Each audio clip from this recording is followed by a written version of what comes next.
¿Dónde están los hombres? No es una exageración, no es una percepción, es un hecho. Las estadísticas lo confirman una y otra vez.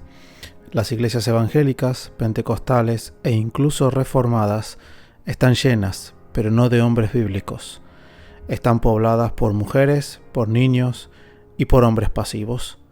Hombres que asisten, que escuchan, que a veces participan, pero rara vez lideran con visión de reino. En muchas comunidades cristianas modernas, los hombres se han convertido en figuras decorativas. Y la pregunta incómoda es inevitable. ¿Qué pasó con los hombres?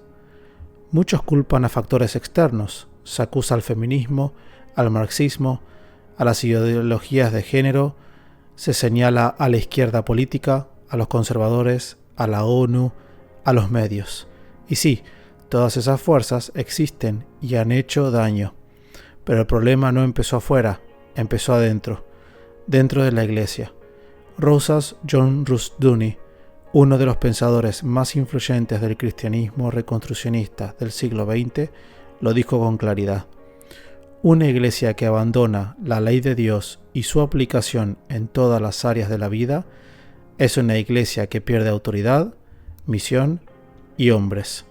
La Biblia no representa un evangelio domesticado.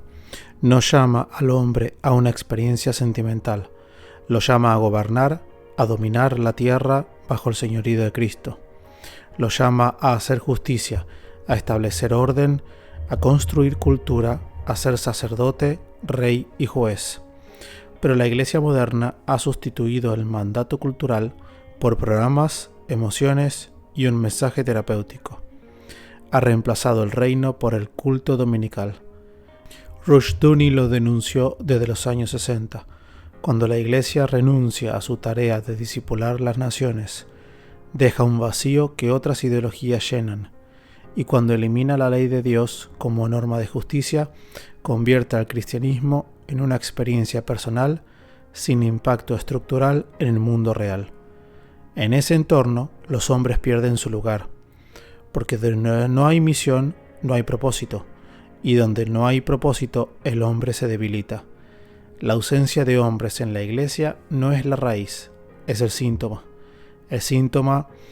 de una enfermedad más profunda, una iglesia sin reino, un cristianismo sin mandato, una fe sin consecuencia. América Latina, Estados Unidos, Europa, distintas culturas, diferentes contextos, pero un mismo patrón. Las iglesias cristianas, en su mayoría evangélicas y protestantes, muestran una constante difícil de ignorar. Las mujeres sostienen la vida eclesial, lideran grupos de oración, ministerios de servicio, eventos de discipulado. Y eso en sí mismo no es el problema. El problema es lo que no se ve. ¿Dónde están los hombres? Muchos hombres adultos simplemente asisten o desaparecen por completo. Los jóvenes, por su parte, no encuentran un lugar claro. Las iglesias no saben qué hacer con ellos. No saben hablar su lenguaje ni ofrecerles una causa que valga la pena. Se predica sobre tu relación personal con Jesús, sobre sanar heridas, sobre sentirse perdonado. El mensaje se reduce al individuo, sus emociones, sus culpas, su paz interior. Pero el hombre no fue creado para encerrarse en sí mismo. Fue creado para construir, proteger, conquistar, transformar, para trabajar con propósito, para asumir responsabilidad. Y si la iglesia no le ofrece esa misión, le buscará en otro lado, en su carrera, en la política, en el gimnasio, en ideologías masculinas alternativas o en los ídolos del mundo. Rushdoony ya lo anticipaba. La iglesia ha abandonado la ley de Dios y el reino de Dios. Al reducir el cristianismo a una experiencia interior, ha vaciado su mensaje de autoridad, acción y dirección para la historia. El hombre necesita metas específicas, y el cristianismo moderno ha cambiado la meta. Hoy se nos enseña que el objetivo final de la vida cristiana es ir al cielo cuando morimos. Pero si la meta es meramente espiritual y post-mortem, ¿qué sentido tiene gobernar, crear y transformar la cultura? ¿Para qué involucrarse en la historia? cuando se elimina la noción de reino de Dios en la tierra, un reino que avanza ahora, en tiempo real, en cada esfera de la vida, el hombre pierde el norte, y sin misión pierde motivación. Jesús fue claro: buscad primeramente el reino de Dios y su justicia. No dijo esperad el cielo, dijo buscad. Tenemos que actuar y gobernar conforme a su justicia. Y si la Iglesia no retoma esa prioridad, el éxodo masculino continuará, porque lo que falta no son emociones, falta una causa, un reino, una misión real. Cuando la Iglesia abandonó el mandato del dominio de Génesis 1:28, no solo abandonó su tarea en la cultura, abandonó al hombre. Fructificad, multiplicaos, llenad la tierra, sojuzgadla. Ese mandato no fue anulado con la caída, tampoco quedó suspendido en la cruz. Cristo no vino a cancelarlo, sino a restaurarlo. El hombre fue creado para ejercer dominio bajo la ley de Dios, no para esperar la muerte sentado en un banco. Pero la Iglesia moderna, en lugar de predicar este mandato cultural, se refugió en un evangelio emocional, pietista, introspectivo. Se predica salvación, pero no civilización. Se predica redención, pero no reconstrucción. Esto no fue siempre así. Durante siglos, los cristianos fueron una fuerza de transformación civilizadora. Los padres de la Iglesia debatían con los emperadores. Los teólogos medievales formaban el sistema legal de Europa. La Reforma protestante no solo cambió doctrinas, sino estructuras de gobierno. En Ginebra, Calvino diseñó un modelo de sociedad cristiana basado en la ley bíblica. En Escocia, los presbiterianos defendieron la Lex Rex, la ley por encima del rey, y sentaron las bases del constitucionalismo moderno. En Norteamérica, los puritanos aplicaron Deuteronomio para redactar constituciones civiles. No esperaban escapar al cielo, esperaban discipular naciones. Pero en los siglos XVIII y XIX algo cambió. La teología pietista y la influencia del dualismo griego redujeron el cristianismo a lo espiritual. La idea de dominar la tierra para Dios fue reemplazada por aguantar hasta el rapto. Y esto tiene consecuencias reales. El resultado no fue neutral, fue devastador. Mientras el marxismo escribía manifestos, mientras los ilustrados reconstruían la ley sobre bases paganas, mientras los secularistas tomaban la educación y la política, la Iglesia se dedicaba a cantar, orar y esperar el cielo. Y los hombres se desconectaron, porque un hombre que no tiene un mundo que conquistar, no tiene una razón para quedarse. Por eso hay que volver a las raíces. El llamado bíblico sigue vigente. El reino de Dios no es un escape. Es un gobierno, una civilización, una misión real, aquí y ahora. Como escribió R.J. Rushdoony, Dios no nos salvó para que escapemos del mundo, nos salvó para reconstruirlo. Cuando uno mira la historia de la Iglesia, no ve pasividad, ve acción, ve conquista, ve civilización. Las mujeres de la Iglesia primitiva discipulaban, evangelizaban, dirigían sus casas con propósito. Eran mujeres de Proverbios 31, activas, sabias, constructoras. No eran figuras decorativas. No necesitaban permiso pastoral para obedecer a Dios. Tenían autoridad directa bajo Él. Los hombres, pastores, agricultores, soldados, juristas, navegantes, no vivían atrapados en la vida interior, vivían hacia afuera. Hacían leyes, gobernaban comunidades, fundaban ciudades, todos con una visión del reino. Durante la Reforma Protestante, esa visión se intensificó. Los predicadores no solo ofrecían consuelo espiritual, formaban hombres que fundaban repúblicas. Los puritanos en Nueva Inglaterra no llegaron con una fe privada, llegaron con un modelo de civilización. Los escoceses presbiterianos cruzaban los mares con una Biblia en una mano y herramientas en la otra, porque el reino no era un concepto etéreo, era un mandato: gobernar, cultivar, discipular a las naciones. ¿Y qué pasó en el siglo XX? Mientras Hollywood producía héroes imperfectos, Rambo, Rocky, hombres con propósito, con lucha interna y externa, los púlpitos evangélicos se replegaron al mensaje terapéutico. Jesús es tu amigo. Dios te ama tal como eres. No te esfuerces, solo cree. El resultado fue devastador. El mundo formó hombres de acero. La Iglesia formó hombres suaves, delicados. El cristianismo moderno ha domesticado al hombre, ha reemplazado la misión cultural por la experiencia religiosa. Y Bojidar Marinov complementa esa crítica con un punto vital. No es el feminismo el que afeminó a la Iglesia, fue el pietismo, el espiritualismo y la burocratización eclesial que redujeron el cristianismo al ámbito privado. Cuando los hombres ya no pueden actuar sin el permiso del pastor, cuando los líderes necesitan controlar cada decisión, cuando el reino de Dios se reduce al edificio de domingo, el resultado es inevitable. Los hombres pierden su función de gobierno. Y la comunidad cristiana deja de ser una fuerza que transforma la historia para convertirse en una burbuja emocional. Hoy, los hombres dentro de la Iglesia no gobiernan sus comunidades, no reforman leyes, no protegen a los suyos, no toman responsabilidad cultural, esperan órdenes.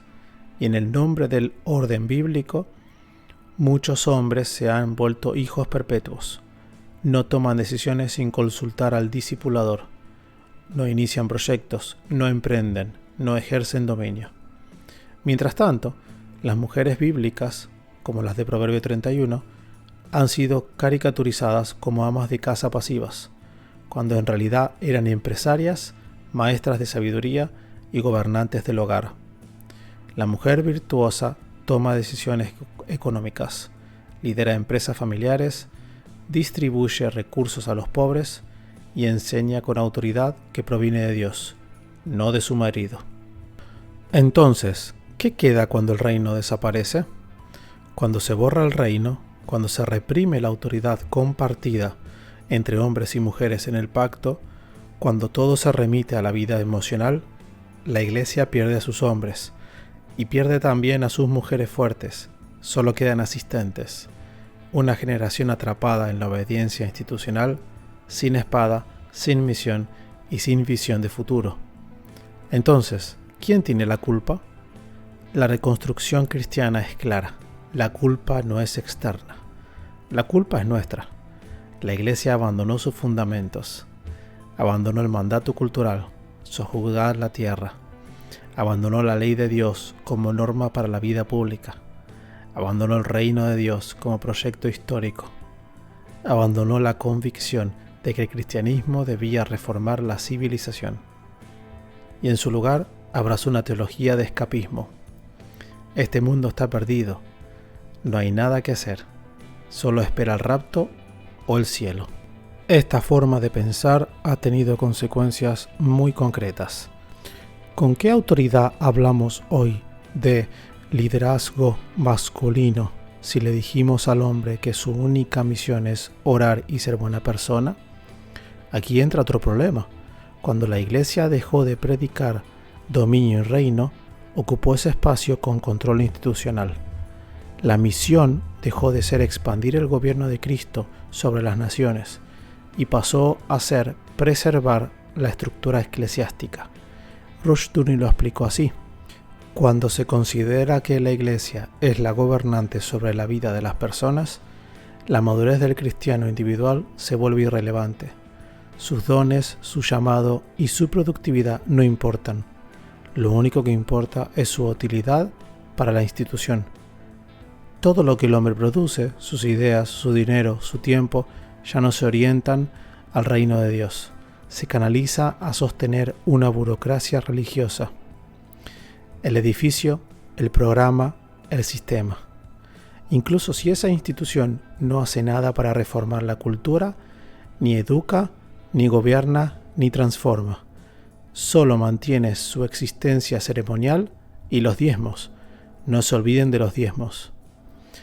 En este sistema, los hombres no son vistos como agentes de reino, sino como asistentes de culto. Su rol se reduce a servir en eventos, cargar sillas o repetir lo que el pastor dice. No se espera que desarrollen proyectos, visión, liderazgo ni autoridad, solo que se alineen con la estructura. Como escribió Bojidar Marinov, cuando la iglesia reprime la iniciativa individual y apaga el llamado personal, lo único que queda es una institución ocupada en preservarse a sí misma. Y cuando eso ocurre, el hombre deja de ser gobernante y se convierte en ser pasivo. Deja de liderar su casa, su comunidad, su vocación, porque toda su energía está subordinada a un sistema que no le exige dominio, sino obediencia. La autoridad en el reino de Dios no es piramidal, no viene de arriba hacia abajo, viene del llamado directo de Dios a cada creyente. Cristo es la cabeza, la iglesia es el cuerpo, no su dueño, no su carcelero. Y si el cuerpo no se mueve, no actúa, no construye, no habla con autoridad, entonces lo que tenemos no es una iglesia, es una jaula, llena de cristianos pasivos, domesticados sin propósito. Entonces, ¿qué hacemos? La solución no está en más programas, ni en retiros de hombres donde se grita, se llora y se vuelve a lo mismo. La solución está en volver al reino de Dios, como proyecto histórico, presente y cultural, no como una idea espiritual, ni como una promesa futura. El cristianismo no es solo un camino al cielo, es una estrategia para dominar la tierra en justicia, no por medios humanos, sino por medio del gobierno de Cristo sobre cada aspecto de la vida. Ser hombre no es ser duro, no es ser proveedor, no es ser más masculino que el otro, es ser responsable ante Dios por la civilización, es gobernar, es edificar, es formar familias que no solo sobrevivan, sino que construyan cultura. La transformación no comienza en el comportamiento, empieza en la cosmovisión. ¿Qué es la cosmovisión? Es como el hombre ve el mundo, su vida, su trabajo y su vocación.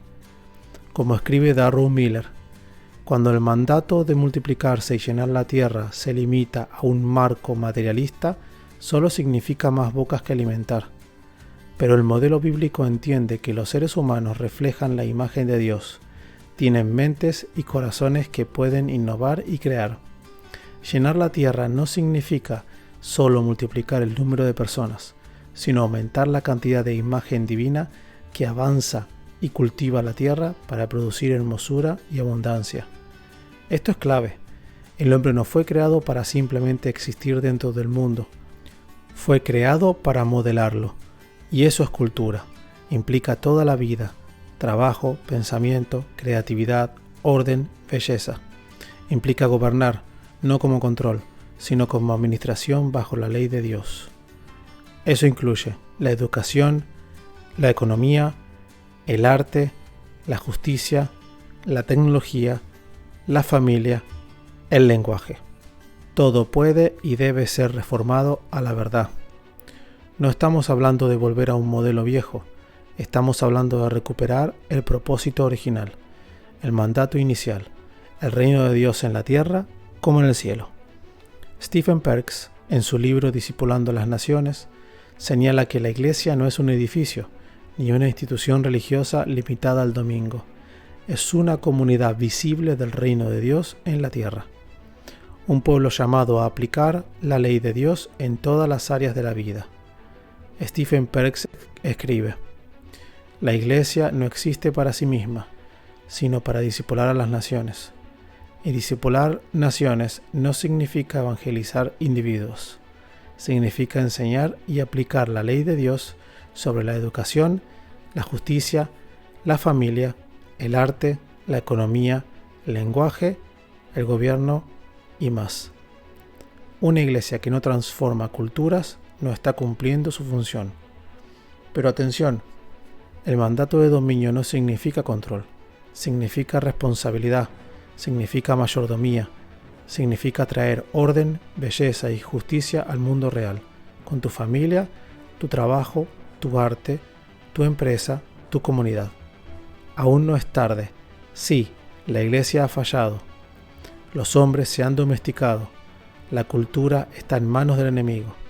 Pero no es tarde para empezar de nuevo.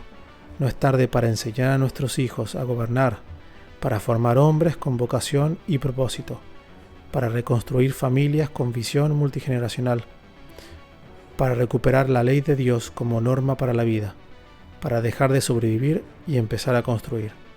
El reino no necesita permiso para avanzar, solo necesita valentía.